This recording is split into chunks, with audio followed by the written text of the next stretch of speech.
लग्नानंतरची ना खूप मोठी इच्छा होती की पार्कला जायचं, आणि फायनली त्याला 4 वर्षानंतर मुहूर्त लागला, तो म्हणजे आत्ता.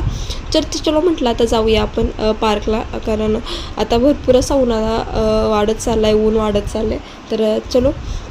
इकडे माहीला काही घेतली नव्हती सोबत, कारण पुढे ॲडव्हेंचर पार्क आहे, तिथे मोबाईल वगैरे यूज करू देत नाहीत, पण ते छोट्या मुलांना एंट्री नाही. तर त्याच्यामुळे मग माहीला घरीच ठेवलेली. छानपैकी स्विमिंग वगैरे केलं. त्याचनंतर आम्हाला भेट झाली ती सयाजीराजे पार्कच्या ओनरची. तर मग त्यांच्यासोबत थोडे काही फोटोशूट केले, त्यांच्याशी थोड्या गप्पा मारल्या, आणि नंतर एन्जॉय करायला सुरुवात केली. तिथे ट्रेन वगैरे आहे, तर मग ट्रेनमध्ये वगैरे खूप जास्त मज्जा मस्ती आली. आपल्यासोबत कोणतरी असलं ना मग खूप जास्त मजा येते.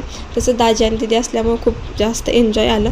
आणि तुम्हाला पूर्ण व्लॉग पाहायचा असेल तर मी अपलोड करणार आहे, त्यासाठी चॅनलला सबस्क्राईब करा. तुम्हाला तो व्हिडिओ